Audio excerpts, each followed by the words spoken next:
15ই ফেব্রুয়ারি মহাশিবরাত্রির দিনে ভুল করেও খাবেন না এই তিনটি খাবার। না হলে কিন্তু সংসারের জন্যই অমঙ্গল ডেকে আসবে, আপনার সংসার জ্বলে পুড়ে ছারখার হবে। এই জন্য ভুল করেও মুখে তুলবেন না এই তিনটি খাবার। নমস্কার বন্ধুরা, আজ চলে এসেছি আরও একটি নতুন ভিডিও নিয়ে। আশা করছি ভগবানের আশীর্বাদে সকলে ভালো আছেন, সুস্থ আছেন।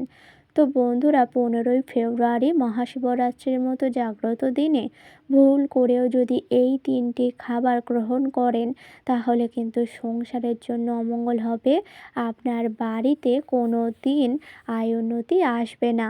এই জন্য ভুলেও কিন্তু মহাশিবরাত্রির মতো দিনে এই তিনটি খাবার ভুলেও আহার করবেন না। তার আগে বলি বন্ধুরা, ভিডিওটি অবশ্যই সম্পূর্ণ দেখুন, একদমই স্কিপ না করে। আর আমার চ্যানেলে নতুন হলে অবশ্যই চ্যানেলটিকে সাবস্ক্রাইব করে পাশে থাকবেন পরের ভিডিও পাওয়ার জন্য। তো এবার আসি মূল বিষয়ে। 15ই ফেব্রুয়ারি কিন্তু পড়েছে মহাশিবরাত্রি। এই দিন মাতা পার্বতী ও ভোলেনাথের বিবাহ দিন। এই জন্য এই শুভ দিনে এই তিনটি খাবার ভুলেও মুখে তুলতে নেই, না হলে কিন্তু সংসারের জন্যই অমঙ্গল ডেকে আসে, বাড়ির জন্যই অনাচার হয়। এই জন্য সংসারের যদি মঙ্গল চান, তাহলে কিন্তু এই তিনটি খাবার থেকে এই দিন দূরত্ব বজায় রাখবেন, না হলে সংসারের জন্যই অমঙ্গল ডেকে আসবে। তার আগে বলি বন্ধুরা, মহাশিবরাত্রির মতো জাগ্রত দিনে কি কি কাজ করলে ভোলেনাথ আপনার প্রতি প্রসন্ন হতে পারে।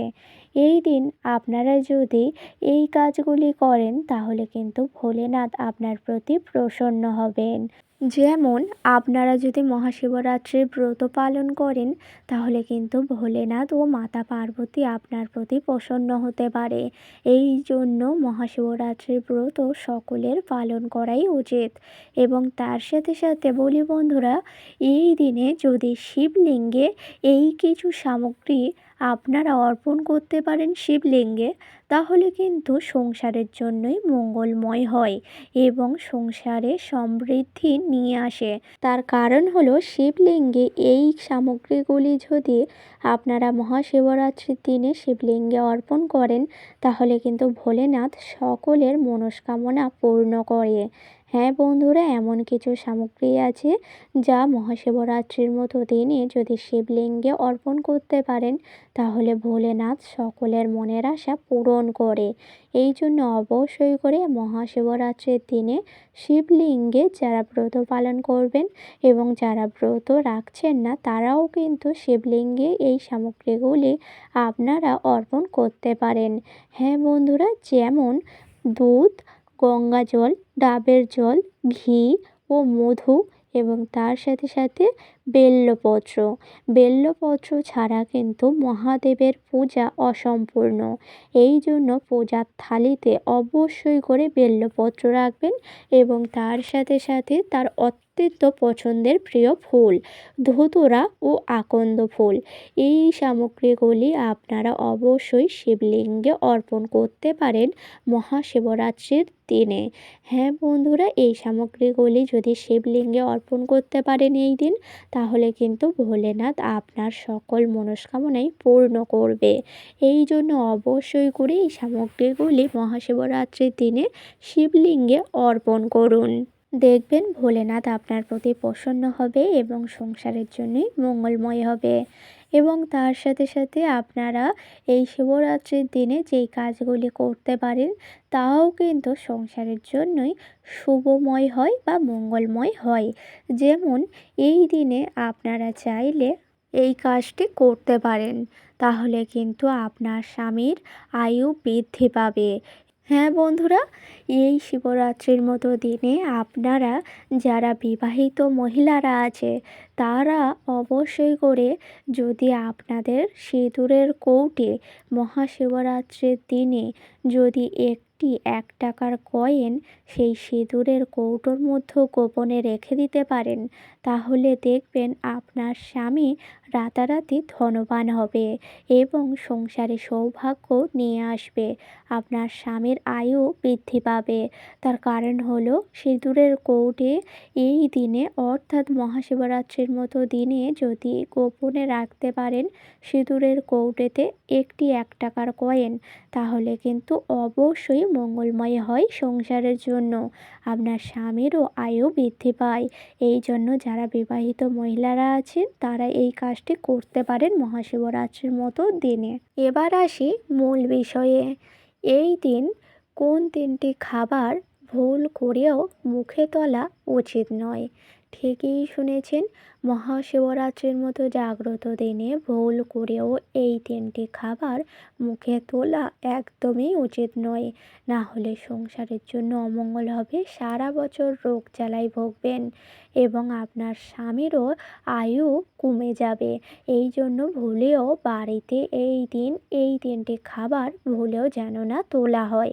প্রথমত যেই খাবারগুলি ভুলেও বাড়িতে তুলবেন না সেটি হচ্ছে মাছ, মাংস, ডিম, রসুন, পেঁয়াজ।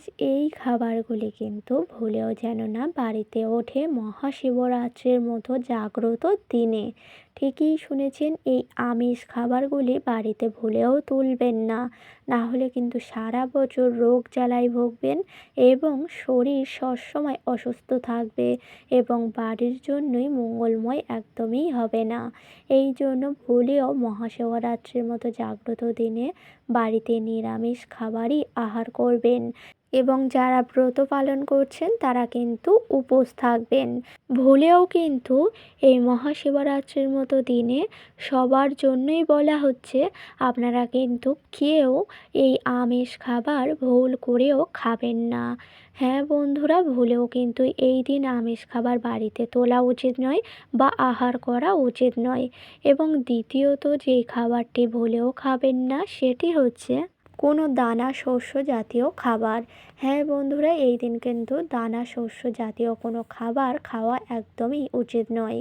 এই জন্য ভুলেও এই দিন আপনারা দানা শস্য জাতীয় খাবার ভুলেও খাবেন না।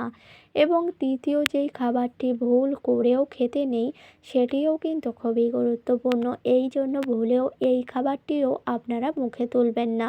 আর সেটি হচ্ছে পোড়া রুটি। এই দিন অর্থাৎ মহাশিবরাত্রির মতো জাগ্রত দিনে পোড়া জাতীয় খাবার খাওয়া একদমই উচিত নয়। বিশেষ করে পোড়া রুটি খাওয়া তো একদমই উচিত নয়। বাড়িতে যদি পোড়া রুটিও করা থাকে তাহলে কিন্তু কোনো পশু পাখিকেও ভুলেও দেবেন না।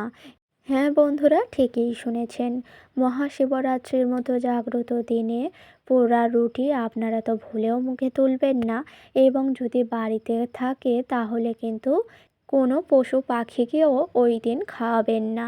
ঠিকই শুনেছেন, পোড়া রুটি ভুলেও কাউকে দিতে নেই বা নিজেদেরকেও খেতে নেই এই মহাশিবরাত্রির মতো দিনে। না হলে কিন্তু সংসার পুড়ে ছারখার হবে।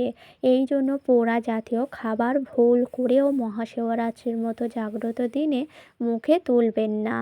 তো বন্ধুরা, এই হলো সেই 3টি খাবার যা মহাশিবরাত্রির মতো দিনে মুখে তোলা একদমই উচিত নয়। আশা করছি বোঝাতে পারলাম।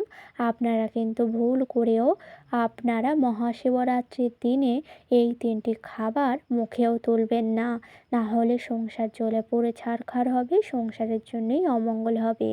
বাড়িতে অবশ্যই করে ব্রত রাখবেন, উপোস পালন করবেন এবং মহাশিবরাত্রির দিনে ভোলেনাথ ও পার্বতীর উদ্দেশ্যে আপনারা যদি ব্রত পালন করেন বা বাড়িতে পূজা আরাধনা নাম জপ করেন তাহলে সংসারের জন্যই মঙ্গলময় হয়, স্বামীর জন্যই শুভময় হয় বা স্বামীর আয়ু বৃদ্ধি পায়।